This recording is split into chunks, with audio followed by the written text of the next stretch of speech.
ಪರಿಸ್ಥಿತಿ ನೋಡಿ.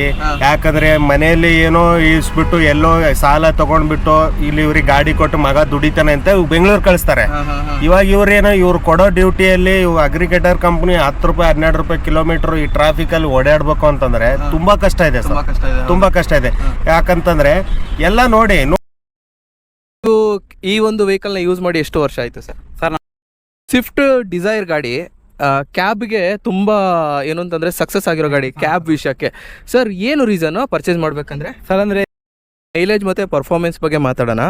ಸರ್ ನಿಮಗೆ ಸಿಟಿಲಿ ಮತ್ತು ಹೈವೇಲಿ ಎಷ್ಟು ಮೈಲೇಜ್ ಸಿಗುತ್ತೆ ಸರ್? ಸರ್ ನಮಗೆ ಏನು ಅಂತಂದರೆ ಇಂಜಿನ್ ಪರ್ಫಾರ್ಮೆನ್ಸ್ ಆಗಿದೆ, ಪಿಕಪ್ ಎಲ್ಲ ಓಕೆನಾ ಸರ್? ಸರ್ ಯಾರು ತಗೊಂಡಿದ್ದೀರಲ್ಲ, ಈಗ ಕ್ಯಾಬ್ ಓಡಿಸ್ತಾ ಇದ್ದೀರಾ, ಡೈಲಿ ಯೂಸ್ ಮಾಡ್ತೀರಾ, ಸೊ ಈಗ ಹೊಸದಾಗಿ ತಗೊಳ್ಳೋರಿಗೆ ಪರ್ಚೇಸ್ ಮಾಡೋರಿಗೆ ಇದರೊಂದು ಬೆಸ್ಟ್ ಅಡ್ವಾಂಟೇಜ್ ಏನು? ಸರ್ ಇವಾಗ ಇದು ಗಾಡಿ ತೊಗೊಳ್ಳೋರು ಬೆಂಗಳೂರಲ್ಲಿ ಡ್ಯೂಟಿ ಮಾಡ್ತಿದ್ರೆ ತೊಗೊಬಿಡ ಸರ್. ಬೆಂಗಳೂರಲ್ಲಿ ಡ್ಯೂಟಿ ಮಾಡ್ತಿದ್ರೆ ನಿಜ ಸರ್. ಇವಾಗ ನಾನು ಮೊದಲು ಮಾಡ್ತಿದ್ದೆ ಸರ್ ಬೇರೆ ಗಾಡಿ ಮೇಲೆ, ಆ ಟೈಮಲ್ಲಿ ಸ್ವಲ್ಪ ಡ್ಯೂಟಿ ಚೆನ್ನಾಗಿದ್ವು. ಇವಾಗೂ ಇದೆ ಸರ್ ಮಾಡೋರಿಗೆ, ಬಟ್ ಇವಾಗ ಕೊಡೋ ರೇಟಿಗೆ ನಾವು ಮಾಡಿಟ್ಟಿಗೆ ಒಂದಕ್ಕೊಂದು ಸಂಬಂಧನೇ ಇಲ್ಲ ಸರ್. ಹಲೋ ಗೆಳೆಯರೆ, ನಮಸ್ಕಾರ. ಇವತ್ತಿನ ವಿಶೇಷ ವ್ಲಾಗ್ ಸ್ವಾಗತ. ಇವತ್ತಿನ ವ್ಲಾಗ್ ಏನು ಅಂತೇಳಿ ನೀವು ತಮಿಳು ನೋಡಿ ತಿಳ್ಕೊಂಡಿದ್ದೀರಾ. ಇವತ್ತೇನು ಅಂತಂದರೆ ನಾವು ಸ್ವಿಫ್ಟ್ ಡಿಸೈರ್ ಹೊಸ ವರ್ಷನ್ ಗಾಡಿ ಏನಿದೆ ಇದರ ಒಂದು ಯೂಸರ್ ರಿವ್ಯೂ ತಿಳ್ಕೊಳ್ತೀನಿ. ಈ ಒಂದು ಗಾಡೀಲಿ ಏನು ಅಡ್ವಾಂಟೇಜಸ್ ಇದೆ, ಏನು ಡಿಸ್ಅಡ್ವಾಂಟೇಜಸ್ ಇದೆ, ಅದನ್ನೆಲ್ಲ ನಾವು ತಿಳ್ಕೊಳ್ತೀವಿ. ಸರ್ ನಿಮ್ಮ ಹೆಸರು ಮತ್ತು ಪರಿಚಯ? ಸರ್ ನಮ್ಮ ಹೆಸರು ಮಲ್ಲಿಕಾರ್ಜುನ್ ಅಂತ, ನಮ್ಮವರು ಗುಲ್ಬರ್ಗ. ಇಲ್ಲಿ ಸರ್ ನಿಮ್ಮ ಹೆಸರು? ಸರ್ ನಮ್ಮ ಹೆಸರು ರವಿಕಾಂತ್ ಅಂತ, ನಮ್ದು ಗುಲ್ಬರ್ಗ ಸರ್. ಹೌದು. ಅಂದರೆ ನೀವೆಲ್ಲ ಬೆಂಗಳೂರಲ್ಲೇ ತಾನೇ ಇರೋದು? ಹಾಂ ಸರ್. ಸರ್ ನೀವು ಈ ಒಂದು ವೆಹಿಕಲ್ನ ಯೂಸ್ ಮಾಡಿ ಎಷ್ಟು ವರ್ಷ ಆಯಿತು ಸರ್? ಸರ್ ನಾನು ಮೊದಲು ಶಿಫ್ಟಲ್ಲೇ ಗಾಡಿ ರನ್ ಮಾಡ್ಲತ್ತೀವಿ, ಒಂದು 2 ವರ್ಷ ಆಯಿತು. ಇದು ಗಾಡಿ ತೊಗೊಂಡ್ಬಿಟ್ಟು ಒಂದು 3 ತಿಂಗಳಾಯ್ತು ಸರ್. ಶಿಫ್ಟ್ 3 ತಿಂಗಳಾಯ್ತು. ನಾನು ಡ್ರೈವಿಂಗ್ ಮಾಡೋತ್ತೆ ಒಂದು 2 ವರ್ಷ ಆಯ್ತು ಸರ್. ಇದು 2 ವರ್ಷ ಆಯಿತು ಬೆಂಗಳೂರಲ್ಲಿ ಮಾಡ್ತೀನಿ ಸರ್. ನಿಮ್ಮದು ಸ್ವಿಫ್ಟ್ ಏನಾ ಸರ್? ಸರ್ ನಮ್ದು ಸ್ವಿಫ್ಟೇ. ನಂದು ಗಾಡಿ 18 ಮಾಡೆಲ್ ಬಂತು. ನಾನು ಇವಾಗ ಓಡಿಸ್ತಾ ಇರೋದು 1.5 ವರ್ಷ ಆಯ್ತು ಸರ್. ನಡೀತಾ ಇದೆ ಚೆನ್ನಾಗಿ. ಅಂದರೆ ನಿಮಗೇನು ಅಂತಂದರೆ ಈ ಸ್ವಿಫ್ಟ್ ಡಿಸೈರಲ್ಲಿ ಜಾಸ್ತಿ ಅನುಭವ ಇದೆ. ಹೌದು ಸರ್. ಓಕೆ ಸರ್, ಇವಾಗ ನೀವು ಸ್ವಿಫ್ಟ್ ಡಿಸೈರಲ್ಲಿ ಟೈಪ್ 1, ಟೈಪ್ 2, ಟೈಪ್ 3, ಟೈಪ್ 4 ಬರುತ್ತೆ. ನೀವು ಯಾವ ಮಾಡಲ್ ಯೂಸ್ ಮಾಡ್ತಿದ್ದೀರಾ? ಸರ್ ನಾನು ಇವಾಗ ಟೈಪ್ 1 ಅಂದರೆ ಟೂರ್ ಗಾಡಿ ಯೂಸ್ ಮಾಡ್ತಾ ಇದ್ದೀನಿ. ಯಾಕಂದರೆ ಟೂರ್ ಗಾಡಿ ಎಲ್ಲೋ ಬೋರ್ಡ್ಗೆ ಬೆಸ್ಟ್ ಅದೇ ಕಂಫರ್ಟೇಬಲ್. ಅಂದರೆ ಯಾಕಂದರೆ 80 ಸ್ಪೀಡ್ ಲಾಕ್ ಇರುತ್ತೆ, ಎಕ್ಸ್ಟ್ರಾ ಓವರ್ ಸ್ಪೀಡ್ ಹೋಗಂಗಿಲ್ಲ. ನಮ್ಮ ಡ್ಯೂಟಿ ಮಾಡ್ಬೇಕಂದ್ರೆ ಅದೇ ಟೂರೇ ಬೆಸ್ಟ್. ಸರ್ ನಿಮ್ಮದು CNG ನಾ ಪೆಟ್ರೋಲಾ? ಸರ್ ನಮ್ಮದು ಪೆಟ್ರೋಲ್ CNG. ಸರ್ ನಿಮ್ಮದು? ನಮ್ದು ಡೀಸೆಲ್ ಗಾಡಿ ಸರ್. ಡೀಸೆಲ್ ಗಾಡಿ. ಹೌದು. ಡೀಸೆಲ್ ಗಾಡಿ ಎಷ್ಟು ವರ್ಷದಿಂದ ಅಂತ ಹೇಳಿದ್ರಿ? ಡೀಸೆಲ್ ಗಾಡಿ ನಂದು 18 ಮಾಡಲು. ಸ್ವಲ್ಪ ಈ CNG ಗಿಂತ ಸ್ವಲ್ಪ ಮೈಲೇಜ್ ಸ್ವಲ್ಪ ಕಮ್ಮಿ ಬರುತ್ತೆ ನಮ್ದು. ಹೌದು. ಬಟ್ ಪಿಕಪ್ ಚೆನ್ನಾಗಿದೆ CNG ಗಿಂತ. ಹೌದು. ಆಬ್ವಿಯಸ್ಲಿ ಡೀಸೆಲ್ ಗಾಡಿ ಪಿಕಪ್ ಚೆನ್ನಾಗೇ ಇರುತ್ತೆ. ಈ ಸ್ವಿಫ್ಟ್ ಡಿಸೈರ್ ಗಾಡಿ ಕ್ಯಾಬ್ಗೆ ತುಂಬ ಏನು ಅಂತಂದರೆ ಸಕ್ಸಸ್ ಆಗಿರೋ ಗಾಡಿ ಕ್ಯಾಬ್ ವಿಷಯಕ್ಕೆ. ಸರ್ ಏನು ರೀಸನ್ನು ಪರ್ಚೇಸ್ ಮಾಡಬೇಕಂದ್ರೆ? ಸರ್ ಅಂದರೆ ಇದು ಸ್ವಿಫ್ಟ್ ಡಿಸೈರಲ್ಲಿ ಇವಾಗ ಡ್ಯೂಟಿ ಮಾಡ್ತೀವಲ್ಲ, ಡ್ಯೂಟಿ ಮಾಡೋಕೆ ಕಂಫರ್ಟೇಬಲ್ ಚೆನ್ನಾಗಿದೆ ಸರ್. ಇವಾಗ ಬಂದಿರೋ ಗಾಡಿಯಲ್ಲಿ 4 ಏರ್ ಬ್ಯಾಗ್ ಇದೆ ಸರ್. ಇದು ಗಾಡಿಯಲ್ಲಿ ಅಂದರೆ ಹಿಂದೆ ಕಸ್ಟಮರ್ಗೆ ಮತ್ತೆ ಮುಂದೆ ಕಸ್ಟಮರ್ಗೆ. ಪೈಲೆ ಗಾಡಿಯಲ್ಲಿ ಆ ಥರ ಇದೆ ಸರ್. ಪೈಲೆ ಗಾಡಿಯಲ್ಲಿ ಸ್ವಿಫ್ಟ್ ಗಾಡಿಗೆ ಮುಂದಿರೋರಿಗೆ ಮಾತ್ರ ಇರಬೇಕಿತ್ತು, ಇದರಲ್ಲಿ 4 ಇರಬೇಕಿತ್ತು. ಸರ್ ನಿಮ್ಮ ಒಪಿನಿಯನ್ ಈ ಕ್ವಶನ್ಗೆ? ಇವಾಗ ನಂದು ಒಪಿನಿಯನ್ ಏನಪ್ಪ ಅಂತಂದ್ರೆ, ನಮ್ಮ ಗಾಡಿ ಹೆಂಗಿದೆಪ್ಪ ಅಂತಂದ್ರೆ, ಇವಾಗ ನಾವು ಘಾಟ್ ಸೆಕ್ಷನ್ ಅಲ್ಲಿ ಹೋಗ್ತೀವಿ. CNG ಗಾಡಿ ಏನಪ್ಪಾ ಅಂತಂದ್ರೆ ಸ್ವಲ್ಪ ಮೈಲೇಜ್ ಇವಾಗ, ಯಾಕಂದ್ರೆ ಕಸ್ಟಮರ್ ಕೂತಿರ್ತಾರೆ, ಸಡನ್ಲಿ ಎದುರುಗಡೆ ಬರುತ್ತೆ, ಸ್ವಲ್ಪ ಪಿಕಪ್ ತಗೊಂಡು ನಮ್ಮ ಗಾಡಿ ಸ್ವಲ್ಪ ಬೆಸ್ಟ್ ನಮ್ಗೆ ಸ್ವಲ್ಪ. ಅಂದ್ರೆ ನೀವೇನ್ ಹೇಳ್ತಿರೋದು ಅಂದ್ರೆ ಸಿಟಿಗೆ CNG ಒಳ್ಳೇದು, ಘಾಟ್ ಅಂದ್ರೆ ನೀವು ಲಾಂಗ್ ಅಲ್ಲಿ ಹೋಗ್ತಾ ಇದ್ದೀರಾ ಅಂದ್ರೆ ಡೀಸೆಲ್ ಒಳ್ಳೇದು. ಓಕೆ. ಇವಕ್ಕೆ ಘಾಟಲ್ಲಿ ಇರ್ಬೋದು ಅಂದ್ರೆ ಪೆಟ್ರೋಲ್ ಯೂಸ್ ಮಾಡಬೇಕು. ಪೆಟ್ರೋಲ್ ಆಗಿದ್ರೆ ಇಲ್ಲ CNG ಅಲ್ಲಿ ಇರಿಸಿದ್ರೆ ಪ್ರಾಬ್ಲಮ್ ಆಗುತ್ತೆ. ಸರ್ ಈಗ ಮೈಲೇಜ್ ಮತ್ತೆ ಪರ್ಫಾರ್ಮೆನ್ಸ್ ಬಗ್ಗೆ ಮಾತಾಡೋಣ. ಸರ್ ನಿಮಗೆ ಸಿಟಿಲಿ ಮತ್ತೆ ಹೈವೇಲಿ ಎಷ್ಟು ಮೈಲೇಜ್ ಸಿಗುತ್ತೆ ಸರ್? ಸರ್ ನಮಗೆ ಇದು ಗಾಡಿ ಟೂರಲ್ಲಿ ಸಿಟಿಯಲ್ಲಿ ಮಾತ್ರ ಈ ಬೆಂಗಳೂರು ಸಿಟಿಯಲ್ಲಿ ಸರ್ ನಮಗೆ 27-28 ಮಿನಿಮಮ್ ಬರುತ್ತೆ ಸರ್ ಮೈಲೇಜ್. 1 kg. ಹಾಂ ಸರ್, ಮಿನಿಮಮ್ ಬರುತ್ತೆ ಸರ್.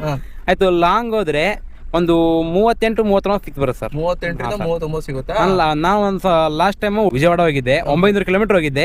ಆ ರೂಟಿ 41 ಕಿಲೋಮೀಟರ್ ಹೋಗಿ ಸರ್ ಮೇಲೆ. 1 ಕಿಲೋಮೀಟರ್ 1 kgಗೆ 41 ಕಿಲೋಮೀಟರ್ ಸಿಗುತ್ತಲ್ಲ. ಸರ್ ನಿಮ್ದು ಡೀಸೆಲ್ ಗಾಡಿ ಹೆಂಗೆ? ನಮ್ದು ಡೀಸೆಲ್ ಗಾಡಿ ಬಂದ್ಬಿಟ್ಟು ಇವಾಗ ಟ್ರಾಫಿಕ್ ಅಲ್ಲಿ ನಮ್ದು 17-18 ಬರುತ್ತೆ ಸರ್. ಬಟ್ ಸ್ವಲ್ಪ AC ಆನ್ ಮಾಡಿದ್ರೆ ಸ್ವಲ್ಪ ಡ್ರಾಪ್ ಆಗುತ್ತೆ ಅಂತಂದ್ರೆ ಒಂದು 15 ಬರುತ್ತೆ. ಇವಾಗ ಹೈವೇ ಅಲ್ಲಿ ಹೋದ್ರೆ ಒಂದು 24-25 ಬರುತ್ತೆ ಸರ್. 25 ಬರುತ್ತೆ. ಅಂದ್ರೆ ಏನು ಅಂತ ಅಂದ್ರೆ ನನ್ನ ಒಂದು ಒಪಿನಿಯನ್ ಏನು ಅಂತಂದ್ರೆ, CNG ಇರಲಿ ಡೀಸೆಲ್ ಇರಲಿ ಎಲ್ಲನೂ ಇದು ತುಂಬಾ ಮೇಂಟೆನೆನ್ಸ್ ಏನಿಲ್ಲ, ತುಂಬಾ ಯೂಸರ್ ಫ್ರೆಂಡ್ಲಿ ಆಗಿದೆ. ಅದೇ ಸರ್. ಹಾಗೇನೆ ಇನ್ನೊಂದು ವಿಷಯ ಏನು ಅಂತಂದ್ರೆ ಇಂಜಿನ್ ಪರ್ಫಾರ್ಮೆನ್ಸ್ ಆಗಿದೆ, ಪಿಕಪ್ ಎಲ್ಲ ಓಕೆನಾ ಸರ್? ಸರ್ ಪಿಕಪ್ ಎಲ್ಲ ಚೆನ್ನಾಗಿದೆ, ಬಟ್ ಸ್ವಲ್ಪ CNG ಅಲ್ವಾ, ಹಂಗಾಗಿ ಡೀಸೆಲ್ ಕಿನ್ನ ಫಸ್ಟ್ ಗೇರ್ ಎತ್ಬೇಕಂದ್ರೆ ಡೀಸೆಲ್ ಹಂಗೇನಿಲ್ಲ, ಗೇರ್ ಅಲ್ಲೇ ಕೆತ್ಬಹುದು. ಫಸ್ಟ್ ಗೇರ್ ಅಲ್ಲಿ ನಮ್ಮ CNG ಗಾಡಿ ಆಗಿಲ್ಲ ಸರ್, ಸ್ವಲ್ಪ ಇವಾಗ ಎಕ್ಸೆಲ್ಟರ್ ಮಾಡ್ಲೇಬೇಕು. ಸರ್ ನಿಮ್ಮ ಒಪಿನಿಯನ್? ನಮ್ದು ಡೀಸೆಲ್ ಗಾಡಿ ಅಪ್ಪ ಅಂತಂದ್ರೆ ಇದು ಹೆಂಗಿದೆಪ್ಪ ಅಂತಂದ್ರೆ ಗಾಡಿ ಇಟ್ಕೊಂಡ್ರಲ್ಲೇ ಡಿಪೆಂಡ್ ಸರ್. ಇವಾಗ ಗಾಡಿ ಹೆಂಗಂತಂದ್ರೆ ಚೆನ್ನಾಗಿ ಮೇಂಟೈನ್ ಮಾಡ್ಬೇಕು, ಮತ್ತೆ ಅದಕ್ಕೆ ಸರ್ವಿಸ್ ಚೆನ್ನಾಗಿ ಮಾಡ್ಬೇಕು. ಡೀಸೆಲ್ ಗಾಡಿ ಹೆಂಗಂತಂದ್ರೆ ಇವಾಗ ಅದಕ್ಕೆ ಎಷ್ಟು ಚೆನ್ನಾಗಿ ನೋಡ್ಕೋತೀವಿ ಅಷ್ಟು ಚೆನ್ನಾಗಿ ಸರ್. ಸರ್ ಪರ್ಫಾರ್ಮೆನ್ಸ್ ಎಲ್ಲ ಓಕೆ ಸರ್, ಪರವಾಗಿಲ್ಲ. ಸ್ವಿಫ್ಟ್ ಹೆಂಗಂತಂದ್ರೆ ಒಂಟಿ ಸಲಗ ಇದ್ದಂಗೆ ಸರ್ ನಮ್ಗೆ. ಇವಾಗ ನಮ್ಗೆ ಡ್ಯೂಟಿ ಮಾಡೋರಿಗೆ ಮೇಂಟೆನೆನ್ಸ್ ಕಡಿಮೆ ಇದೆ best sir. Sir long drive ಅಲ್ಲಿ ಯಾವ ರೀತಿ ಕಂಫರ್ಟ್ ಇದೆ? ಲಾಂಗ್ ಡ್ರೈವ್ ಚೆನ್ನಾಗಿದೆ ಸರ್. ಇವಾಗ ಹಳೆ ಗಾಡಿ ಅಷ್ಟೊಂದಿಲ್ಲ ಸರ್. ಇವಾಗ ಈ ಗಾಡಿಯಲ್ಲಿ ಕಂಫರ್ಟ್ ಸೀಟ್ ಅಡ್ಜಸ್ಟ್ಮೆಂಟ್ ಚೆನ್ನಾಗೈತೆ. ಲಾಂಗ್ ಸ್ಪೇಸ್ ಇದೆ ಒಳಗಡೆ, ಕಂಫರ್ಟಬಲ್ ಆಗುತ್ತೆ. ಲಾಂಗ್ ಸ್ಪೇಸ್ ಅಂದ್ರೆ ನೀವ್ ಹೇಳ್ತಿರೋದು ಲೆಗ್ ರೂಮ್. ಲೆಗ್ ರೂಮ್ ಇಲ್ಲಿ ನೋಡ್ತಿರ್ಬೋದು. ಇದನ್ನೇ ಸರ್ ಹೇಳ್ತಿರೋದು, ಇಷ್ಟು ಜಾಗ ಜಾಸ್ತಿ ಇದೆ ಅಂತ. ಇವಾಗ ಕಂಫರ್ಟ್ ಮತ್ತೆ ಫೀಚರ್ಸ್ ಬಗ್ಗೆ ಮಾತಾಡೋಣ. ಸರ್ ಸೀಟಿಂಗ್ ಕಂಫರ್ಟ್ ಹೇಗಿದೆ ಸರ್? ಫ್ಯಾಮಿಲಿಗೆ ಚೆನ್ನಾಗಿದೆ ಈ ಗಾಡಿ? ಫ್ಯಾಮಿಲಿ ಚೆನ್ನಾಗಿದೆ ಸರ್. Own use sir. ಮತ್ತೆ ಇನ್ನೊಂದು ಮೈನ್ ಆಗಿ ಏನು ಅಂತಂದ್ರೆ, ಯಾವುದೇ ಕಾರ್ ಇರಲಿ ಸರ್, AC ಮತ್ತೆ ಬೂಟ್ ಸ್ಪೇಸ್. ಟೂರಿಂಗ್ ಹೋಗಕ್ಕೆ ಬೇಕಾಗಿರೋದೇ ಮೇನ್ ಅದು. ಒಂದು AC ಬೇಕು, ಇನ್ನೊಂದು ಲಗೇಜ್ ಇಟ್ಕೊಳ್ಳೋಕೆ ಬೂಟ್ ಸ್ಪೇಸ್ ಬೇಕು. ಸರ್ ನಿಮ್ಮ ಹೊಸ ಗಾಡಿಲಿ ಯಾವ ತರ? ಸರ್ ನಮ್ಮ ಹೊಸ ಗಾಡಿಗೆ CNG ಸ್ವಲ್ಪ ಹಿಂದೆ ಲಗೇಜ್ಗೆ ಫೇಸ್ ಇಲ್ಲ. ನಾವು ಅದಕ್ಕೆ ಅಂತ ಸಪರೇಟ್ ಟೂರಿಸ್ಟ್ ಹೊಂಟ್ರೆ ಕ್ಯಾರಿಯರ್ ಹಾಕ್ತೀವಿ ಸರ್ ಮೇಲೆ. ಸರ್ ಈಗ ಒಂದೊಂದ್ ಕಡೆ ಕ್ಯಾರಿಯರ್ RTOದವ್ರು ಬಿಡಲ್ಲ. ಒಂದೊಂದು ಈಗ ಫಾರ್ ಎಕ್ಸಾಂಪಲ್ ಕೇರಳದಲ್ಲಿ ಸುಮಾರು ಕಡೆ ಕ್ಯಾರಿಯರ್ ಇದ್ರೆ ಫೈನ್ ಹಾಕ್ತಾರೆ ಸರ್. ಅದ್ರ ಬಗ್ಗೆ ಏನ್ ಹೇಳ್ತೀರಾ? ಅದಕ್ಕೆ ಸರ್ ಇವಾಗ ಕೇರಳ ಕಡೆ ಹೊಂಟ್ರೆ ಮೊದಲು ಪರ್ಮಿಷನ್ ತಗೊಂಡು, ಇಲ್ಲ ಸ್ಟೇಟ್ ಬೈ ಸ್ಟೇಟ್ ಹೊಂಟ್ರೆ TP ತಗೊಂಡು ಹೋಗ್ತೀವಿ. TP ತಗೊಂಡು ಹೋಗ್ತೀರಾ? Okay sir. ನಿಮ್ದು ಹೇಗಿದೆ ಹಿಂದ್ಗಡೆ ಬೂಟ್ ಸ್ಪೇಸ್ ಎಲ್ಲ? ಸರ್ ನಮ್ದು ಗಾಡಿನೇ ಕೇಳಂಗೆ ಇಲ್ಲ, ಎಷ್ಟು ಬೇಕಾದ್ರೆ ಅಷ್ಟು ಹಿಡಿಯುತ್ತೆ ಅಂತ. ಯಾಕಂತಂದ್ರೆ ಒಂದು 3 ಸೂಟ್ ಕೇಸ್ ಆದ್ರೆ ಹಿಡಿಯುತ್ತೆ ನಮ್ ಗಾಡಿಯಲ್ಲಿ. ಯಾಕಂದ್ರೆ CNG ಇಲ್ಲಲ್ವಾ, ಆರಾಮಾಗಿ ಹಿಡಿಯುತ್ತೆ, ಕಂಫರ್ಟ್ ಆಗಿ ಇಡ್ಬೋದು ಅಂತ.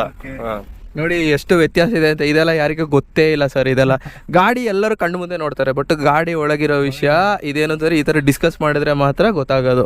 ಈಗ ನನಗೂ ನಿಜವಾಗಿ ಗೊತ್ತಿಲ್ಲ ಏನು ಅಂತಂದ್ರೆ, ಬಟ್ CNG ಟ್ಯಾಂಕ್ ಡೀಸೆಲ್ ಗಾಡಿಗೆ ಹಿಂದೆ ಬರಲ್ಲ ಅಂತ ಗೊತ್ತಿತ್ತು, ಬಟ್ ಬೂಟ್ ಸ್ಪೇಸ್ ಜಾಸ್ತಿ ಸಿಗುತ್ತೆ ಅದು ಗೊತ್ತಿತ್ತಿಲ್ಲ. ಈ ಕಾರಲ್ಲಿ ತುಂಬಾ ಇಷ್ಟವಾದ ಫೀಚರ್ಸ್ ಯಾವುದು ಸರ್? ಸರ್ ನೀವ್ ಹೇಳಿ ಸರ್. ನನ್ನ ಗಾಡಿಯಲ್ಲಿ ಸ್ವಲ್ಪ ಪಿಕಪ್ ಸರ್, ಗಾಡಿ ಪಿಕಪ್ ಗಾಡಿದು. ಡೀಸೆಲ್ ಗಾಡಿ ಅವರಿಗೆ ಪಿಕಪ್, ನಿಮಗೆ? ನಮಗೆ ಈ ಗಾಡಿಯಲ್ಲಿ ತೊಗೊಂಡ್ರೆ ಸರ್ ಅಂದ್ರೆ ಮೈಲೇಜ್ ಇಂದ ಸ್ವಲ್ಪ ಕಂಫರ್ಟೇಬಲ್ ಅನ್ಸುತ್ತೆ. ಯಾಕಂದ್ರೆ ಸ್ವಲ್ಪ ಇವಾಗ ಡ್ಯೂಟಿ ಮಾಡ್ತೀವಲ್ಲ, ಕೊಡೋ ಕಿಲೋಮೀಟರ್ ಕಡಿಮೆ, ಅದಕ್ಕೆ ತಕ್ಕಂಗೆ ಸ್ವಲ್ಪ CNG ಅಂದ್ರೆ ಪರವಾಗಿಲ್ಲ, ಏನೋ ಸ್ವಲ್ಪ ಮಾಡ್ಬೋದು ದುಡ್ಡು ಅಂತ. ಅದೇ ಮೈಲೇಜ್ ಚೆನ್ನಾಗಿ ಕೊಡುತ್ತಲ್ಲ, ಹಂಗೆ ಮಾಡ್ಕೋಬೋದು ಸರ್. ಅದು ಕರೆಕ್ಟ್. ಏನು ಅಂತಂದ್ರೆ ಮೈಲೇಜ್ ಜಾಸ್ತಿ ಬಂದ್ರೆ ಪಾಕೆಟ್ ಫ್ರೆಂಡ್ಲಿ, ದಿನದು ಎಕ್ಸ್ಪೆನ್ಸ್ ಕಮ್ಮಿ ಆಗುತ್ತೆ, ಸ್ವಲ್ಪ ಉಳಿತಾಯ ಜಾಸ್ತಿ ಆಗುತ್ತೆ. ಅದು ಏನು ಅಂತಂದ್ರೆ ಒಂದು 4-5 ವರ್ಷದ ಕ್ಯಾಲ್ಕುಲೇಷನ್ ಆದಾಗ ಅದೇ ಒಂದು ದೊಡ್ಡ ಅಮೌಂಟ್ ಆಗಿರ್ತದೆ. ಓಕೆ, ಇದು ಒಳ್ಳೆಯದೇ ನೀವು ಹೇಳಿರೋದು. ಈ ಕಾರಲ್ಲಿ ಮೇಂಟೆನೆನ್ಸ್ ಯಾವ ರೀತಿ ಇದೆ ಸರ್? ಎಷ್ಟು ಖರ್ಚು ಬರುತ್ತೆ ಸರ್? ಇದು ಶಿಫ್ಟು ಹೇಳ್ಬೇಕಂದ್ರೆ ಸರ್ ಎಲ್ಲ ಗಾಡಿಕಿನ ಕಡಿಮೆ ಬರೋದು ಮೇಂಟೆನೆನ್ಸ್. ಇವಾಗ ನಾವು ಒಂದ್ಸಲ ಸರ್ವಿಸಿಂಗ್ ಬಿಟ್ಟರೆ, ಲಾಸ್ಟ್ ಟೈಮ್ ಮೊನ್ನೆ ಸರ್ವಿಸಿಂಗ್ ಬಿಟ್ಟಿದೆ ಸರ್, 4,000 ಬಂದಿತ್ತು. ಹಬ್ಬ ಹೈಯೆಸ್ಟ್ ಬಂದ್ರೆ ಒಂದು 6,000, ಒಂದು 6,500 4,000 ಬಂತು ಸರ್. ನಾವು 10,000 ಕಿಲೋಮೀಟರ್ ಮಾಡಿಸಿದ್ದೆ. 4,000 ಬರುತ್ತೆ. 4,500 ಬರುತ್ತೆ ಸರ್. ನಿಮ್ದು ಹೇಗೆ ಬರುತ್ತೆ ಸರ್? ಗಾಡಿ ಓಡಿಸೋದ್ರಲ್ಲಿ ಮೇಲೆ ಡಿಪೆಂಡ್, ಪರವಾಗಿಲ್ಲ ಸರ್. ಮೇಂಟೆನೆನ್ಸ್ ಸರ್ ನಮ್ದು ಗಾಡಿ ಬಂದ್ಬಿಟ್ಟು ಒಂದ್ 10,000 ಕಿಲೋಮೀಟರ್ ಓಡಿಸ್ತೀವಿ. ನಮ್ದು ಬಂದ್ಬಿಟ್ಟು ಕೂಲೆಂಟು ಅದು ಅವರ ನಾರ್ಮಲ್ ಮಾಡಿಸ್ಬೇಕು. ಕೂಲೆಂಟು ಮತ್ತೆ ಆಯಿಲ್ ಫಿಲ್ಟರ್ ಸರ್ ಒಂದು 5,000 ವರೆಗೂ ಬರುತ್ತೆ ನಮ್ದು. ಹೌದು. ಅಂದ್ರೆ ಎರಡು CNG ಇರ್ಲಿ ಡೀಸೆಲ್ ಇರ್ಲಿ ಮೇಂಟೆನೆನ್ಸ್ ಎಲ್ಲ ಸೇಮ್ ಅಲ್ವಾ ಸರ್? ಇನ್ನೊಂದೇನು ಅಂತಂದ್ರೆ, ಯಾವುದೇ ಒಂದು ವೆಹಿಕಲ್ ತಗೊಂಡ್ರೆ ಸರ್ವಿಸ್ ಮತ್ತು ಅದರ ಒಂದು ಸ್ಪೇರ್ ಪಾರ್ಟ್ಸ್ ಅವೈಲಬಿಲಿಟಿ ತುಂಬ ಇಂಪಾರ್ಟೆಂಟ್ ಆಗುತ್ತೆ. ಈಗ ಒಂದು ಕಾರ್ನ ನಾವು ಕ್ಯಾಬ್ಗೆ ಇಟ್ಟಿದ್ದೀವಿ ಅಂದರೆ ಇದು ಹೇಳೋಕ್ಕಾಗಲ್ಲ, ದೇಶದ ಯಾವ ಮೂಲೆಗೆ ಬೇಕಾದ್ರೆ ಯಾವ ಟೈಮಲ್ಲಿ ಬೇಕಾದ್ರೆ ನಾವು ಹೋಗಕ್ಕೆ ರೆಡಿ ಇರಬೇಕು. ಸೊ ಮಧ್ಯದಲ್ಲಿ ಏನಾದರೂ ಆಯಿತು ಅಂದರೆ ಸ್ಪೇರ್ ಪಾರ್ಟ್ಸ್ ಅವೈಲಬಿಲಿಟಿ ತುಂಬ ಇಂಪಾರ್ಟೆಂಟ್ ಆಗುತ್ತೆ ಸರ್. ನಿಮ್ಮ ಒಂದು ಎಕ್ಸ್ಪೀರಿಯನ್ಸ್ ಯಾವ ಥರ ಇದೆ? ಸ್ಪೇರ್ ಪಾರ್ಟ್ಸ್ ಏನು ತೊಂದರೆ ಇಲ್ಲ ಸರ್, ಎಲ್ಲ ಸಿಗುತ್ತೆ ಸರ್. ನಿಮ್ಮ ಎಕ್ಸ್ಪೀರಿಯನ್ಸ್ ಯಾವ ಥರ ಇದೆ ಸರ್? ಸ್ಪೇರ್ ಪಾರ್ಟ್ಸ್ ಅಂತಂದ್ರೆ ಇವಾಗ ನಾವು ಒಂದ್ಸರಿ ಎಲ್ಲಿಗೆ ಹೈದರಾಬಾದ್ ಹೋಗಿದ್ದೆ. ಇವಾಗ ಹೈದರಾಬಾದ್ ಹೋಗಿದ್ದೆ, ಎಕ್ಸಾಂಪಲ್ ನನಗೆ ಆಗಿರೋದು ಹೇಳ್ತಾ ಇದ್ದೀನಿ. ಸೈಡಲ್ಲಿ ಹುಂಡಾ ಗಾಡಿ ಕೆಟ್ಟೋಗಿತ್ತು. ಹುಂಡಾ ಗಾಡಿ ಅಂತಂದ್ರೆ ಅದನ್ನು ಎಲ್ಲೋ ಬೋಡೆ ಅವನು ಸ್ಪೇರ್ ಪಾರ್ಟ್ಸ್ ಕೇಳ್ದ. ಹುಂಡಾ ಗಾಡಿದು 1-2 ತೋಲ್ ಕೇಳಿದಾನೆ ಅವನು. ಕೇಳಿದಾನೆ, ನಾವು ಟೀ ಕುಡಿತಾ ಇದ್ವಿ, ಹಂಗೆ ಟೀ ಕುಡಿತಾ ಇದ್ವಿ. ಅವ್ನು ಕೇಳ್ದ, ಸರ್ ಸ್ವಲ್ಪ ಪ್ರಾಬ್ಲಮ್ ಸರ್, ನಮ್ದು ಹುಂಡಾ ಗಾಡಿದು ಸಿಗ್ತಾ ಇಲ್ಲ ಅಂತ ಹೇಳ್ದ. ನಂದು ಗಾಡಿದ್ ನೋಡೋಣಪ್ಪ, ನಾನು ಕೇಳೋಣಪ್ಪ ಅಂತ ಅಲ್ಲಿ ಹೋಗಿ ಕೇಳಿದೆ ಆಟೋಮೊಬೈಲ್ಸ್ ಅಲ್ಲಿ. ನಮ್ ಗಾಡಿ ಸಾಮಾನು ಸಿಕ್ಬಿಡ್ತು ಸರ್, ಡೀಸರ್ ಸಿಕ್ಬಿಡ್ತು. ಅದು ಹುಂಡಾ ಗಾಡಿದು ಸ್ವಲ್ಪ ಇದು ನಿಮ್ದು ಏನ್ ತೊಂದರೆ ಆಗಿಲ್ಲ? ಇಲ್ಲ ಸರ್, ನಮ್ ತೊಂದರೆ ಆಗಿಲ್ಲ ಸರ್ ನಮ್ದು. ಯಾಕಂದ್ರೆ ನಮ್ದು ಎಕ್ಸ್ಪೀರಿಯನ್ಸ್ ಇನ್ನೊಬ್ರದ್ದು, ನಾವು ಹೇಳ್ಬೇಕಂತ. ಆಲ್ಮೋಸ್ಟ್ ಸುಜುಕಿ ಕಂಪನಿ ಎಲ್ಲಿ ಬೇಕಾದ್ರೆ ಸಿಗುತ್ತಲ್ಲ. ಸುಜುಕಿ ಕಂಪನಿ ಅಂದ್ರೆ ವಿಷಯ ಏನ್ ಗೊತ್ತಾ ಸರ್, ನಮಗೆ ಎಲ್ಲರಿಗೆ ಏನು ಅಂತಂದ್ರೆ ಮಾರುತಿ ಕಂಪನಿದು ಸ್ಪೇರ್ ಪಾರ್ಟ್ಸ್ ಎಲ್ಲ ಕಡೆ ಸಿಗುತ್ತೆ ಅಂತ ಗೊತ್ತಿದೆ, ಬಟ್ ನಿಮ್ಮ ಒಂದು ಫಿಸಿಕಲ್ ಎಕ್ಸ್ಪೀರಿಯನ್ಸ್ ಯಾವ ತರ ಇದೆ ಅಂತ ಗೊತ್ತಾಗ್ಬೇಕಲ್ಲ. ವಿಜಯವಾಡ ತನಕ ಹೋಗಿ ಬಂದಿದ್ದೆ, ಓಡಿಸ್ತಿದ್ದೆ 1503 ಗಾಡಿ ಅಂತ. ಅದು ನಮ್ಮೂರ್ ಗಾಡಿನೇ, ಅದನ್ನ ಇಲ್ಲಿ ಕೈ ಕೊಟ್ಟಿಲ್ಲ. ಬಟ್ ಆ ಗಾಡಿ ಮೇಲೆ ನಾವು ಮತ್ತೊಂದು ಗಾಡಿ ಲಾಸ್ಟ್ ಟೈಮ್ ಮೈಸೂರನ್ನು ಹೋಗಿತ್ತು, ಕೆಟ್ ನಿಂತಾಗ ಅದು ಅಲ್ಲಿಂದ ನಿಯರ್ ಬೈ ಒಂದು ಶೋರೂಮ್ ಇತ್ತು ಸರ್, ಮಾರುತಿ ಸುಜುಕಿ, ಅಲ್ಲಿ ಗಾಡಿ ರಿಪೇರ್ ಮಾಡ್ತೀವಿ ಸರ್. ಅಂದ್ರೆ ಹತ್ರ ಸಿಗುತ್ತೆ ಈ ಕಂಪ್ನಿದು ಅಂದಂಗೆ, ಇದೇನು ಫೇಲ್ ಇಲ್ಲ. ಈ ಕಾರ್ ತಗೊಂಡಿದ್ದೀರಲ್ಲ, ಈಗ ಕ್ಯಾಬ್ ಓಡಿಸ್ತಾ ಇದ್ದೀರಾ, ಡೈಲಿ ಯೂಸ್ ಮಾಡ್ತೀರಾ. ಸೊ ಈಗ ಹೊಸದಾಗಿ ತಗೊಳ್ಳೋರಿಗೆ, ಪರ್ಚೇಸ್ ಮಾಡೋರಿಗೆ ಇದರೊಂದು ಬೆಸ್ಟ್ ಅಡ್ವಾಂಟೇಜ್ ಏನು ಸರ್? ಇವಾಗ ಇದು ಗಾಡಿ ತಗೊಳ್ಳೋರು ಬೆಂಗಳೂರಲ್ಲಿ ಡ್ಯೂಟಿ ಮಾಡ್ತೀನಿ ತಗೊಬಿಡ ಸರ್. ಬೆಂಗಳೂರಲ್ಲಿ ಡ್ಯೂಟಿ ಮಾಡ್ತಾರೆ ನಿಜ ಸರ್.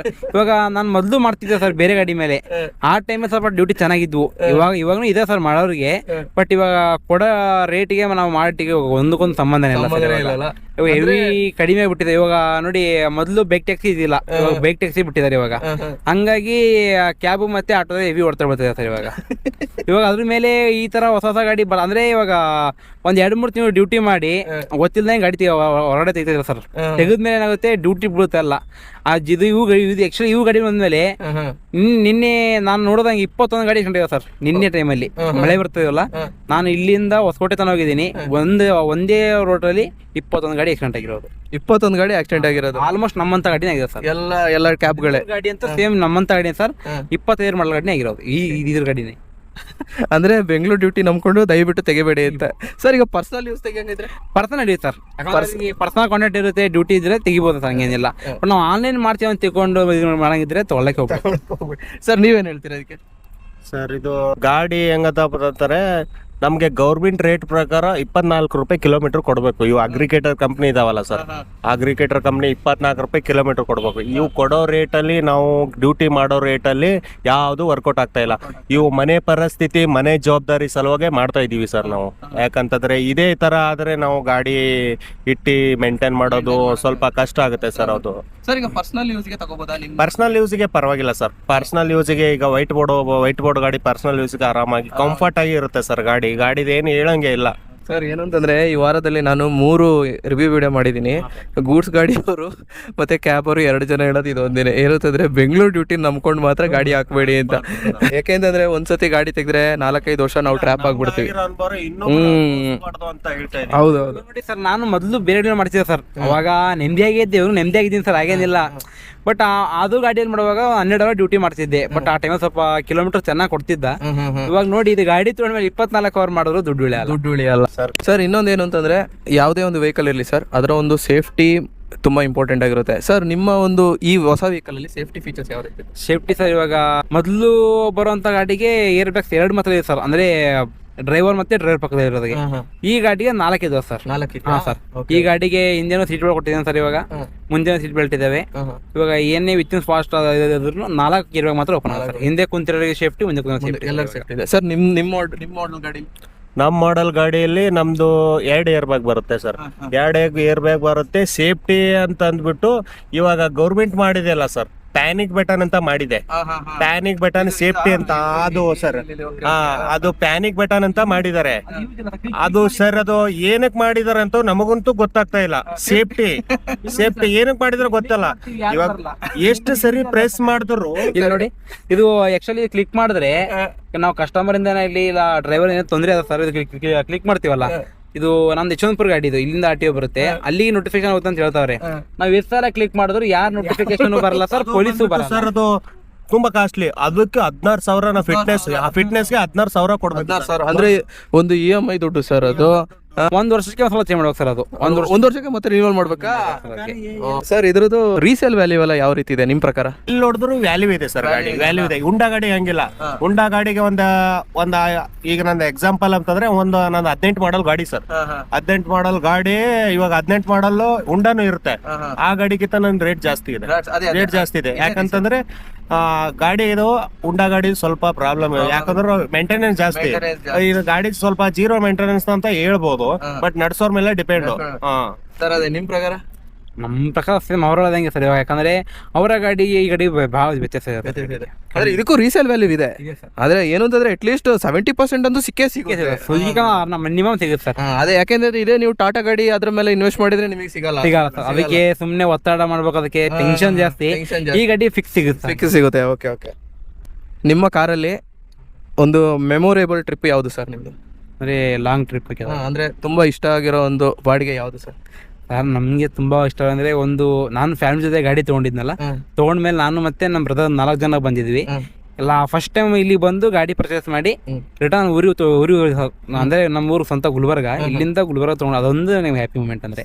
ಅಂದ್ರೆ ಎಷ್ಟು ಕಿಲೋಮೀಟರ್ ಟ್ರಿಪ್ ಸರ್ ಇಲ್ಲಿಂದ ಒಂದು 650 ಕಿಲೋಮೀಟರ್ ಆಗುತ್ತೆ. ಅಪ್ ಅಂಡ್ ಡೌನ್ 1300 ಕಿಲೋಮೀಟರ್ ಆಗುತ್ತೆ ಸರ್. ಸರ್ ಎಷ್ಟು CNG ಹಾಕಿದ್ರಿ ಸರ್ ನಮ್ಮ CNG ಗಾಡಿ ಇದೆ ಸರ್. ಮಿನಿಮಮ್ ಟೋಲು ಮತ್ತೆ CNG ಇಡೋದು ಮತ್ತೆ ಒಂದು 6,000 ಬೇಕು. 6,000ಕ್ಕೆ 1,200 ಕಿಲೋಮೀಟರ್ ಹೋಗಿ ಬಂದಿದ್ದೀರಾ ಸರ್. ನಿಮ್ದು ಮೆಮೊರೇಬಲ್ ಮೂಮೆಂಟ್? ಮೆಮೊರಿಯಲ್ ಮೂಮೆಂಟು ಅಂತಂದ್ರೆ ನಂದು ವೈಯಕ್ತಿಕ ಹೇಳ್ಬೇಕಾ ಸರ್? ವೈಯಕ್ತಿಕಪ್ಪ ಅಂತಂದ್ರೆ ಮೆಮೊರಿಯಲ್ ಮೂಮೆಂಟ್ ಅಂತಂದ್ರೆ ನನ್ನ ಗಾಡಿ ತಗೊಂಡವಾಗ ನನ್ನ ಗಾಡಿ ರಾಣಿ ಇದ್ದಂಗೆ ಸರ್. ನನ್ನ ಗಾಡಿ ಬಂದ್ಮೇಲೆ ನಮ್ಮ ಮನೆಯವ್ರು ಆಕ್ಚುಲಿ ಆರ್ಮಿ, ನಮ್ಮ ಮನೆಯವ್ರ ಆರ್ಮಿ. ಆಕ್ಚುಲಿ ನನ್ನ ಗಾಡಿ ಅವರು ಫಿಸಿಕಲ್ ಮುಗಿಸ್ಕೊಂಡ್ ಬರುವಾಗ ನಾನು ಹೈದರಾಬಾದ್ ಪಿಕಪ್ ಮಾಡಕ್ ಹೋಗಿದ್ದೆ. ಆ ಟೈಮಲ್ಲಿ ನನ್ನ ಮೆಮೊರಿಸಮ್ ಸರ್, ಅದೊಂದು ಕ್ಷಣ ನಾನು ಮರೆಯಕ್ ಆಗಲ್ಲ ಅಂತ. ಪಿಕ್ ಮಾಡಕ್ ನಾನು ಹೈದರಾಬಾದ್ ನನ್ನ ಗಾಡಿ ತೊಗೊಂಡಿದ್ದ ಅಲ್ಲಿರುವಾಗ ನಮ್ಮ ಮನೆಯವರು ಅಲ್ಲಿರುವಾಗ ನಾನು ತಗೊಂಡಿದ್ದೆ ಸರ್. ಅವ್ರಿಗೆ ನೀವು ತೋರ್ಸಕ್ಕೆ ಅಂತ ನಾನು ಕರ್ಕೊಂಡ್ ಬರಕ್ಕೆ 2 ಸರ್ಪ್ರೈಸ್ ಕೊಡಕ್ಕಂತ ಹೋಗಿದೆ. ಅದೇ ಚೆನ್ನಾಗಿ ಅಂತ ನನಗೆ ಮೆಮೊರಿ. ಏನು ಅಂತಂದ್ರೆ ನಿಮ್ಮ ಗಾಡಿ ತಗೊಂಡ್ಮೇಲೆ ಮೋಡಿಫಿಕೇಶನ್ ಏನ್ ಮಾಡಿಸಿದ್ರಿ ಸರ್? ಇನ್ನೂ ಏನು ಮಾಡಿಸಿಲ್ಲ ಸರ್. ನೀವೇನು ಮಾಡಿಸಿದ್ರಿ ಸರ್? ಮಾಡಿಫೈ ಅಂತಂದ್ರೆ ನಾನು ಟೈರ್ ಹಾಕ್ಸಿದೀನಿ, ಮತ್ತೆ ಸ್ವಲ್ಪ ಒಳಗಡೆ ಸ್ವಲ್ಪ ಡೆಕೋರೇಷನ್ ಮಾಡಿಸಿದೀನಿ, ಮತ್ತೆ ಟಿವಿ ಹಾಕ್ಸಿದೀನಿ, ಒಂದ್ 4 ಬಾಕ್ಸ್ ಸರ್. ಸಿಂಪಲ್ ಆಗಿ ಅಷ್ಟು ಮಾಡಿಸಿದ್ದೀನಿ ಅಷ್ಟೇ. ಸರ್ ಒಂದು ಆಗಿರ್ಬೋದು ಸರ್, ಒಂದು 10,000 ಆಗಿರ್ಬೋದು. ಗಾಡಿನ ಸೆಕೆಂಡ್ ಹ್ಯಾಂಡ್ ತೆಗಿಯೋರು ಪ್ಲಸ್ ಊರಲ್ಲಿ ಕೆಲವೊಂದು ಹುಡುಗರು ಇರ್ತಾರೆ, ಬೆಂಗಳೂರಿಗೆ ಬಂದು ಈ ಹೊಸ ಗಾಡಿ ತೆಗೆದು ಡ್ಯೂಟಿ ಹಾಕೋಬೇಕು ಅನ್ನೋರಿಗೆ, ಇಬ್ಬರಿಗೂ ನೀವು ಏನು ಹೇಳ್ತೀರಾ ಸರ್? ಸರ್ ಇವಾಗ ಹೊಸದಾಗ ಬಂದು ಇಲ್ಲಿ ಬೆಂಗಳೂರು ಡ್ಯೂಟಿ ಮಾಡ್ತೀನಿ ಅಂದ್ರೆ ನಿಜವಾಗ್ಲೂ ಹೇಳ್ತೀನಿ ಸರ್, ಮಾಡ್ಲೇಬಾರ್ದು, ಬರ್ಲೇಬಾರ್ದು ಸರ್. ಇವಾಗ ಏನು ಮುಂಚೆ ಮಾಡೋ ಪರವಾಗಿಲ್ಲ ಸರ್, ಮಾಡಿದ್ದಾರೆ. ಇವಾಗ ಹೊಸ ಗಾಡಿ ಬಂದವ್ರು ಏನು ರೇಟಿಂಗ್ ಇಲ್ಲ, ಏನಿಲ್ಲ. ಇವಾಗ ಮೊದ್ಲು ಹಳೆ ಗಾಡಿಗೆ ರೇಟಿಂಗ್ ಕೊಡ್ತಾ ಇಲ್ಲ ಸರ್. ಇವಾಗ ಎಷ್ಟೋ ಹೊಸ ಗಾಡಿಗಳು ನಮ್ಮಂತ ಗಾಡಿಗಳು ಬಂದಿದೆ ಸರ್ ಇವಾಗ ಆಚೆ. ಇವಾಗ ಏನಪ್ಪ, ಇವಾಗ ಡೈಲಿ ಒಂದು 4 ಇಲ್ಲ 5 ಗಾಡಿ ಫಿಕ್ಸ್ ಒಂದು ಶೋರೂಮ್ ಇಂದ ಆಚೆ ಬರ್ತಾ ಇದೆ ಸರ್ ಇವಾಗ ಗಾಡಿ. ಇವಾಗ ಹಂಗಾಗಿ ಎಲ್ಲಿ ಡ್ಯೂಟಿ ಇಲ್ಲ. ಇನ್ನೊಂದು ಎಲ್ಲ ಬೈಕ್ ಟ್ಯಾಕ್ಸಿ ಸರ್ ಇವಾಗ ಆಗಿದ್ದು. ಬೈಕ್ ಟ್ಯಾಕ್ಸಿ ಕೊಡ್ತಾರೆ ಇವಾಗ ಆಲ್ಮೋಸ್ಟ್ ಬೆಂಗಳೂರಲ್ಲಿ ಸರ್. ವೈಟ್ ಬೋರ್ಡ್ ಗಾಡಿದವರು ಆಫ್ಲೈನ್ ಡ್ಯೂಟಿ ಮಾಡ್ತಾರೆ ಸರ್. ಹಂಗಾಗಿ ನಮ್ಗೆ ಡ್ಯೂಟಿ ಬೀಳ್ತಲ್ಲ ಸರ್. ತೆಗಿಬೇಡಿ. ಹಾ ಸರ್, ಯಾಕಂದ್ರೆ ಹೆವಿ ಕಡಿಮೆ ಸರ್ ನಮಗೆ. ಕಿಲೋಮೀಟರ್ ಗೌರ್ಮೆಂಟ್ ಇಂದ 24 ಕಿಲೋಮೀಟರ್ ಕೊಡೋದು ಸರ್ ನಮಗೆ. ಬಟ್ ಓಲಾದನ್ ಕೊಡೋದು 1200 ಕಿಲೋಮೀಟರ್ ಅಷ್ಟೇ ಸರ್. ಹಾ ಸರ್, ಆ ತರ ಓಲಾ ಬರ್ತಾರೆ ಕೊಡೋದು. ಸೆಕೆಂಡ್ ಹ್ಯಾಂಡ್ ತೆಗಿತೀವಿ ಅಂದ್ರೆ ಸರ್ ಪರ್ಸನಲ್ ಸೆಕೆಂಡ್ ಹ್ಯಾಂಡ್ ತಗೋಬೇಕಂದ್ರೆ ನಮ್ಮ ವೈಟ್ ಬೋರ್ಡ್ ಬೇಕಾ, ಮನೆಗೋಸ್ಕರ ವೈಟ್ ಬೋರ್ಡ್ ಅಂದ್ರೆ ಸರ್ ಟೂರ್ ತಗೋಬಾರ್ದು. VXI ಇಲ್ಲ ಅಂದ್ರೆ ZXI petrol full complete petrol. ಅಂದ್ರೆ ಗಾಡಿ ಲಾಕ್ನು ಇರಲ್ಲ, ಅದು ವಿತೌಟ್ ಲಾಕ್. ಇದು ಟೂರ್ಗೆ 80 ಸ್ಪೀಡ್ ಬರುತ್ತೆ ಅಂದ್ರೆ ಇವಾಗ ಕಂಫರ್ಟೇಬಲ್ ಅಂದ್ರೆ ವೈಟ್ ಬೋರ್ಡ್ ಅಲ್ವಾ. ನಾವು ಫ್ಯಾಮಿಲಿ ಜೊತೆ ಲಾಂಗ್ ಹೋಗ್ಬೇಕಂದ್ರೆ ಬೋರ್ ಆಗುತ್ತೆ. 80 ಹೋಗೋದು ಬೋರ್ ಆಗುತ್ತೆ ಸರ್. ನಿಮ್ಮದು ಸರ್? ನಿಮ್ಮ ಆನ್ಸರ್? ಸೆಕೆಂಡ್ ಹ್ಯಾಂಡ್ ತಗೋರೋರಿಗೆ ಏನ್ ಹೇಳ್ತೀನಿ ಅಂತಂದ್ರೆ, ಫಸ್ಟ್ ಆಫ್ ಆಲ್ ನಾನು ಹೊಸದ್ ಹೇಳ್ತೀನಿ ಸರ್, ಆಮೇಲೆ ಸೆಕೆಂಡ್ ಹ್ಯಾಂಡ್ ಮಾತಾಡ್ತೀನಿ. ಹೊಸ ತಗೊಳ್ಳೋರಿಗೆ ಏನಂತಂದ್ರೆ ಮನೆ ಪರಿಸ್ಥಿತಿ ನೋಡಿ. ಯಾಕಂದ್ರೆ ಮನೆಯಲ್ಲಿ ಏನೋ ಇಸ್ಬಿಟ್ಟು ಎಲ್ಲೋ ಸಾಲ ತಗೊಂಡ್ಬಿಟ್ಟು ಇಲ್ಲಿ ಇವ್ರಿಗೆ ಗಾಡಿ ಕೊಟ್ಟು ಮಗ ದುಡಿತಾನೆ ಅಂತ ಬೆಂಗಳೂರು ಕಳಿಸ್ತಾರೆ. ಇವಾಗ ಇವ್ರು ಕೊಡೋ ಡ್ಯೂಟಿಯಲ್ಲಿ ಅಗ್ರಿಗೇಟರ್ ಕಂಪನಿ 10 ರೂಪಾಯಿ 12 ರೂಪಾಯಿ ಕಿಲೋಮೀಟರ್ ಈ ಟ್ರಾಫಿಕ್ ಅಲ್ಲಿ ಓಡಾಡ್ಬೇಕು ಅಂತಂದ್ರೆ ತುಂಬಾ ಕಷ್ಟ ಇದೆ ಸರ್, ತುಂಬಾ ಕಷ್ಟ ಇದೆ. ಯಾಕಂತಂದ್ರೆ ಎಲ್ಲ ನೋಡ್ಬಿಟ್ಟು ತಗೊಳ್ಳಿ. ಯಾಕಂದ್ರೆ ನನ್ನ ಪ್ರಕಾರ ಸ್ವಲ್ಪ ಸೆಕೆಂಡ್ ಹ್ಯಾಂಡ್ ತಗೊಂಡು ಅದಕ್ಕೆ ಸ್ವಲ್ಪ ಕೆಲಸ ಮಾಡ್ಬಿಟ್ಟು ದುಡ್ಕೊಂಡು ಹೋಗೋದ ನನ್ಗೆ ಸ್ವಲ್ಪ ಚೆನ್ನಾಗಿ ಅನಿಸ್ತದೆ. ಹೊಸ ಗಾಡಿ ಅಂತಂತಾರೆ ಇವಾಗ ಮನೆಯಲ್ಲಿ ಇವಾಗ ಎಲ್ಲೋ ಗಾಡಿ ದುಡಿತು ಅಂದ್ರೆ ಇದ್ದವ್ರು ಯಾರು ದುಡಿತಲ್ಲ ಸರ್, ಒಂದು 70%. ಯಾಕಂದ್ರೆ ಮನೆ ಪರಿಸ್ಥಿತಿ ಎಲ್ಲ ನಮ್ಗೂ ಗೊತ್ತು ಸರ್, ಹೆಂಗ ನಡೀತಾ ಇದೆ ಹೆಂಗಿಲ್ಲ ಅಂತಂದ್ರೆ. ಇದ್ದವರು ಎಲ್ಲ ಕಂಪ್ನಿ ದುಡಿಯೋರೇ ತಗೊಳ್ಳೋದು ಸರ್ ಇದು ಗಾಡಿನ. ದುಡಿಯೋರೇ ತಗೊಳ್ಳೋದು, ಶೋಕಿ ಮಾಡೋರು ತಗೊಳಲ್ಲ ಸರ್. ಶೋಕಿ ಮಾಡೋದು ಎಲ್ಲೋ ಬೋರ್ಡ್ ಹಾಕ್ಬೇಕಂತ ತಗೊಳಲ್ಲ. ಇವಾಗ ನಾನು ಸೆಕೆಂಡ್ ಹ್ಯಾಂಡ್ ಗಾಡಿ ನಾನು ತಗೊಂಡಿದ್ದು ಸೆಕೆಂಡ್ ಹ್ಯಾಂಡ್ ಸರ್. ನಾನು ಸೆಕೆಂಡ್ ಹ್ಯಾಂಡ್ ತಗೊಂಡಿದ್ದೀನಿ. ನಂದು EMI ಬಂದ್ಬಿಟ್ಟು ಒಂದು 10,000 ಕಟ್ತೀನಿ ನಾನು. ಇವಾಗ ಹೊಸ ಗಾಡಿ ತಗೊಂಡಿರ್ತಾರೆ, ಅದಕ್ಕೆ EMI ಇವಾಗ ಹೊಸ ಗಾಡಿನ ಸರ್ ಇವಾಗ ಶೋರೂಮ್ ಅಲ್ಲಿ 1 ಲಕ್ಷ ಕಟ್ಬಿಟ್ಟು ಕೊಡ್ತಾರೆ. ಬಟ್ ನಾವು ತಗೊಂಡ್ಬಿಟ್ಟು ಇದ್ರ ಮೇಲೆ ಡಿಪೆಂಡ್ ಆಗಿ ತಗೋತೀವಿ. ಇದೇ ನಡೀಲಿಲ್ಲ ಅಂತಂದ್ರೆ ಮನೇಲಿ ಕಷ್ಟ. ಇವಾಗ ಮನೆ ಪರಿಸ್ಥಿತಿನೂ ಇರುತ್ತೆ. ಇವಾಗ ನಮ್ದು ಗಾಡಿ ನೋಡ್ಬೇಕು, ಮೇಂಟೆನೆನ್ಸ್ ಹೋಗ್ಬೇಕು, ನಮ್ದು ಊಟ ನೋಡ್ಬೇಕು, ಎಲ್ಲ ನೋಡ್ಬೇಕು. ಬಟ್ ನನ್ನ ಪ್ರಕಾರ ಎಲ್ಲ ನೋಡ್ಬಿಟ್ಟು ತಗೋರಿ ಗಾಡಿ ಅಂತ. ಸುಮ್ನೆ ಎಲ್ಲರೂ ಹಾಕಿದ್ದಾರೆ ಗಾಡಿ ಅಂತ ಹಾಕೋಕ್ ಹೋಗ್ಬೇಡಿ. ಪರಿಸ್ಥಿತಿ ಸ್ವಲ್ಪ ಇವಾಗ ಕ್ರಿಟಿಕಲ್ ನಡೀತಾ ಇದೆ ಬೆಂಗಳೂರಲ್ಲಿ. ಹೆಂಗಪ್ಪ ಅಂತಂದ್ರೆ ಡ್ಯೂಟಿ ಇಲ್ಲ, ಮತ್ತೆ ಇವ್ರು ಕೊಡೋ ರೇಟಲ್ಲಿ ನಮಗೆ ಏನು ಉಳಿತಾ ಇಲ್ಲ. ಸ್ವಲ್ಪ ಹೋಗಿ ಏನೋ ಒಂದ್ ಸ್ವಲ್ಪ ಉಳಿತೆ ಅಂತ ಮಾಡ್ತಾ ಇದೀವಿ ಇವಾಗ ಸದ್ಯ ಪರಿಸ್ಥಿತಿಯಲ್ಲಿ. ಮುಂದೆ ಏನಾಗುತ್ತೋ ಅಂತ ಗೊತ್ತಿಲ್ಲ ಸರ್. ಅದೇ ಸೆಕೆಂಡ್ ಹ್ಯಾಂಡ್ ತಗೊಳ್ಳೋರಿಗೆ, ವೈಟ್ ಬೋರ್ಡ್ ತಗೊಳ್ಳೋರಿಗೆ, ಸೆಕೆಂಡ್ ಹ್ಯಾಂಡ್ ವೈಟ್ ಬೋರ್ಡ್ ತಗೋಬೇಕು ಅಂತಂದ್ರೆ ಸರ್ ತಗೊಳ್ಳಿ. ಅವ್ರದ್ದು ನನ್ನ ಗಾಡಿ ಪ್ರಕಾರ ಅದೇ ಹೇಳಿದ್ರಲ್ಲ ಸರ್, ಇವಾಗ ಚೆನ್ನಾಗಿದೆ ಗಾಡಿ ತಗೋಬೇಕಂತ ಅವನು. ಅದೇ ಇದಿಷ್ಟು ಬಂದು ಈ ಒಂದು ಸ್ವಿಫ್ಟ್ ಡಿಸೈರ್ ಗಾಡಿ ಏನಿದೆ ಇದರ ಒಂದು ಕತೆ ಮತ್ತು ವ್ಯತೆ. ಸೊ ನಿಮ್ಮ ಒಂದು ಡೌಟ್ಸ್ಗೆ, ನಿಮ್ಮ ಒಂದು ಕ್ವೆಶನ್ಸ್ಗೆ ಆನ್ಸರ್ ಸಿಕ್ಕಿದೆ ಅಂತ ಅಂದ್ಕೊಂಡಿದ್ದೀನಿ. ಸೊ ಸರ್ ಇಬ್ಬರಿಗೆ ಥ್ಯಾಂಕ್ಸ್ ಹೇಳ್ತಾ ಸರ್. Thank you sir. Thank you. ತುಂಬ ಥ್ಯಾಂಕ್ ಯು ಸರ್, ಧನ್ಯವಾದ. ಸೊ ಥ್ಯಾಂಕ್ಸ್ ಹೇಳ್ತಾ, ಸೊ ಇನ್ನಷ್ಟು ವಿಡಿಯೋಗಾಗಿ ನನ್ನ ಈ ಚಾನಲ್ ಸಬ್ಸ್ಕ್ರೈಬ್ ಮಾಡಿ ಅಂತ ಹೇಳ್ತಾ ಮುಂದಿನ ವಿಡಿಯೋದಲ್ಲಿ ಭೇಟಿ ಆಗಿರೋ ಥ್ಯಾಂಕ್ ಯು ಗೆಳೆಯರೆ. ಶುಭ ದಿನ. ಜೈ ಹಿಂದ್, ಜೈ ಕರ್ನಾಟಕ.